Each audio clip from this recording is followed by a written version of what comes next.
Camera action. Hello everybody, welcome to Eat, Cook, Learn, Love Food. I'm Paul, and today you're in for a treat. We're going to be doing things with chickpeas. So what I thought we might do first off is falafels.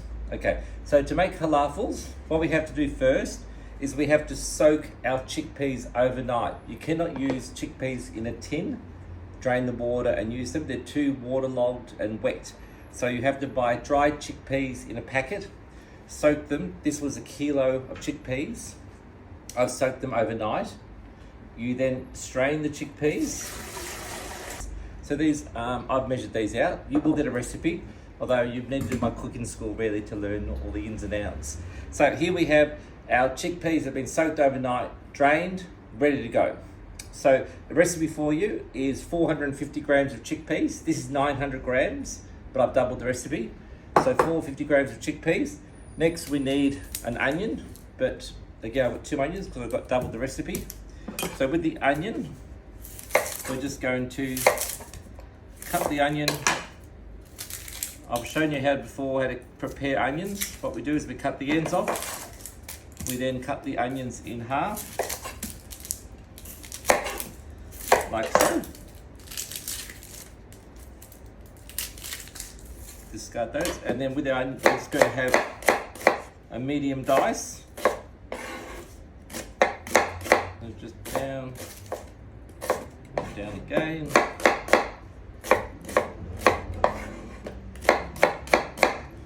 Okay, so we have our chickpeas, we have our onions,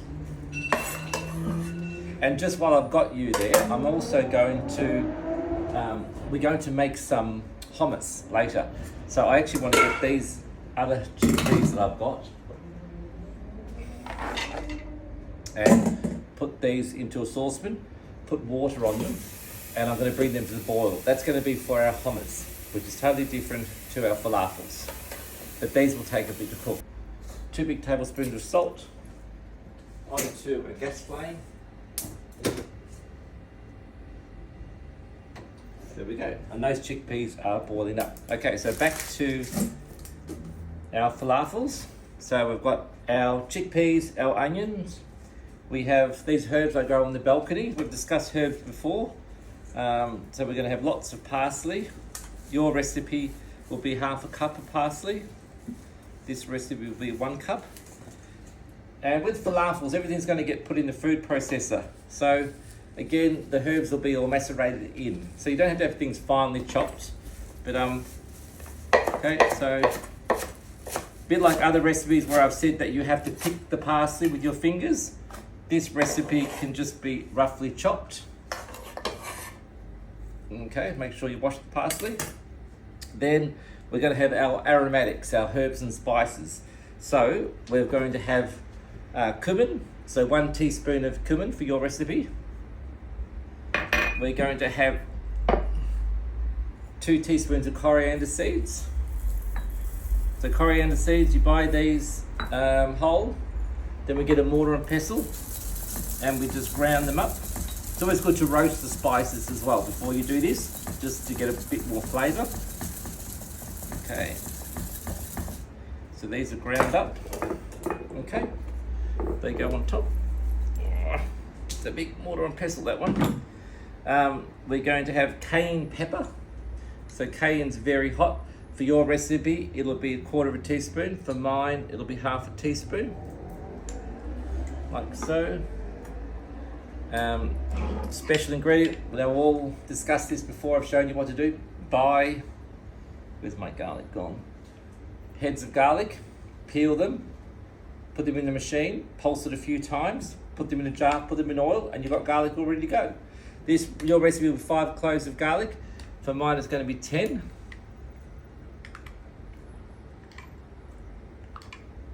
Beautiful.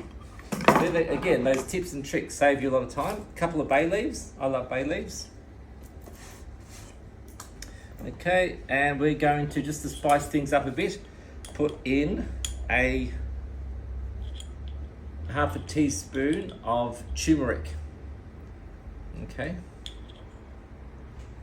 So, just recapping, for your recipe, It's going to be 450 grams of chickpeas, 1 onion, a quarter of a cup of parsley, 5 cloves of garlic, 2 teaspoons of cumin, 1 teaspoon of coriander, quarter of a teaspoon of cayenne pepper, salt and pepper, and a little bit of turmeric.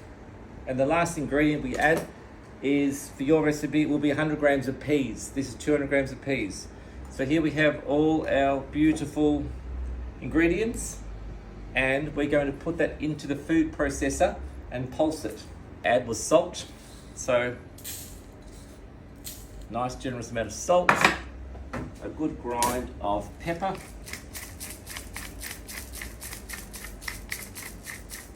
Thermomix, so it's a bit whiz bang. Okay, so that's our Thermomix. And if you haven't got a Thermomix, I suggest you buy one. They're a great machine. You can do lots and lots of wonderful things with these guys, but a standard food processor is fine. And then we're going to put in all our ingredients. So your recipe will be half this amount. I've doubled the recipe, so it's just going to fit, thank God.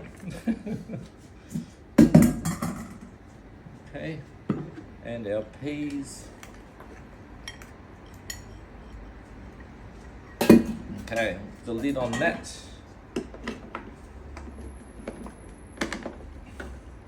Going to be a tight fit, but as the chickpeas grate up, that will all break down. Okay, turn that on. Beautiful. That's on, that's on. Go.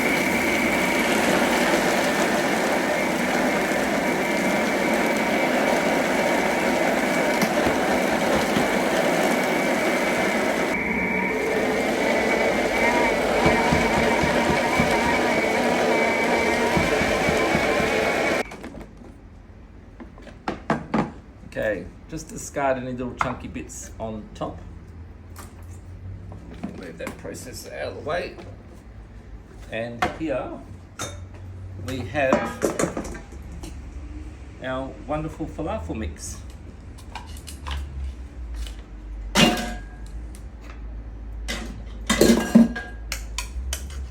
Okay. Next thing you have to do is taste it. Make sure it tastes nice. It needs to make sure it's got enough salt in it and a nice flavour. Now, other herbs you could have added was things like mint, oregano, sage, thyme. We kept this one very simple with parsley. Tastes really good. Another thing you can also do is add baking powder or flour, besan flour, chickpea flour. That'll make them a little bit fluffier and soft when you cook them. Okay, so next step is we've got to make this ahead of time. So I suggest if you're going to make falafels, you'll make half this amount, have that in your fridge, ready to go. When you want to make the falafels, on the stove, we'll have some oil. We use canola oil or sunflower oil. This has been... Okay, so here's our falafel mixture. As you can see, it's taken on a nice green tinge. That was because we added peas. You don't have to add peas, but I like the peas. It gives it a beautiful green, green look. Next thing is we've got to cook our falafels. So here we have oil on the stove at a nice hot temperature. You know, deep frying at home is difficult. I suggest you go and buy from Kmart one of those little deep fryers that sit on the bench. They're really good. They're safe because the oil has to be 180 degrees. Deep frying like this, you know, it's a little bit dangerous, but we have a tray, some grease-proof paper, like so. We have our falafel mixture, and there's different ways of doing things. You know, you can use your hands, and you can roll them into little, you can just make them into little patties like so. Okay, so there's one example, and that these get dropped into the hot oil. Another way is to use sesame seeds. So here we have the plate, sesame seeds go down. Even an ice cream scoop's good. These little guys here, ice cream scoop, you can portion control the size. Okay, Then we roll them in sesame seeds. They're just going to give it a beautiful crunch, okay? So there's the time. So you don't want to be doing this when your guests are walking the door. Make your falafel mix, have it in the fridge. Get your oil on, make your falafels.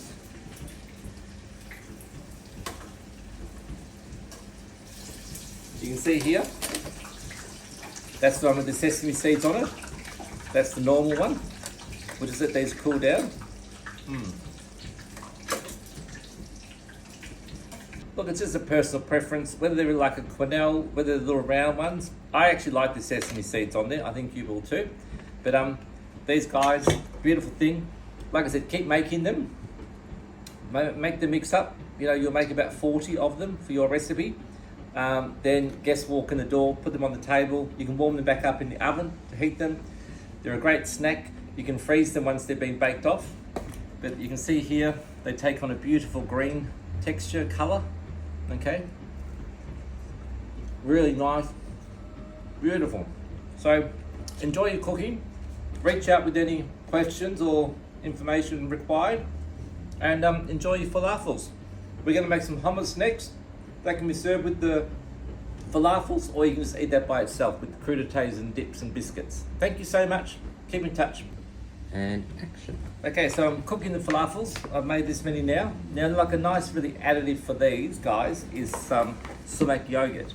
So we have some yogurt here. So to cut the top off that little guy there. So sumac yogurt is a really nice addition, or the hummus itself to serve with the falafels. So sumac yogurt, we get couple of nice scoops of fresh yogurt. We'll have the juice from half a lemon.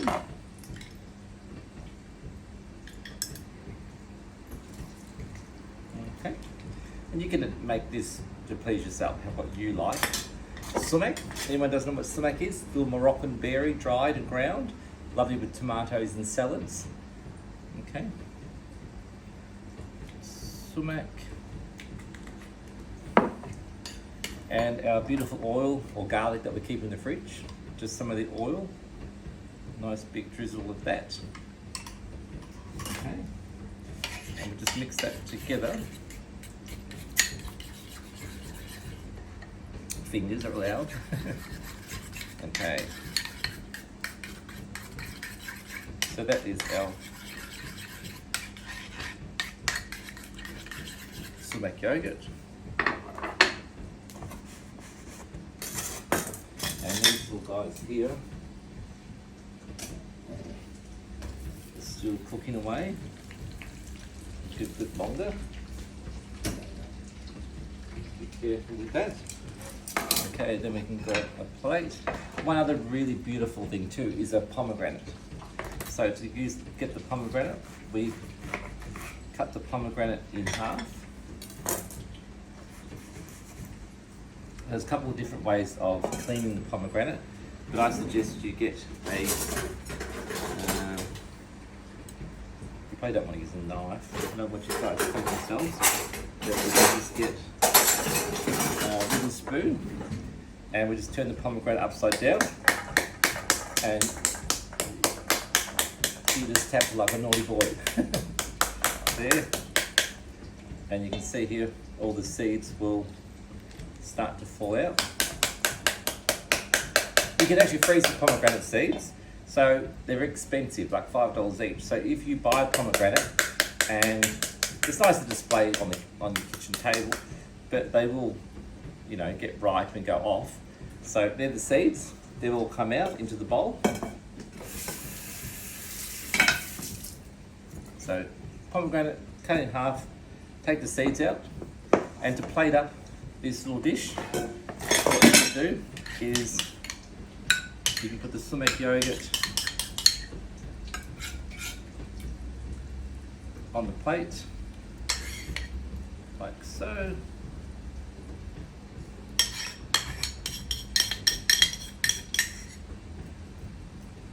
And you can place on your falafels.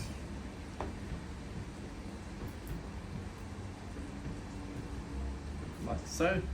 Some lovely fresh mint leaves and some pomegranate.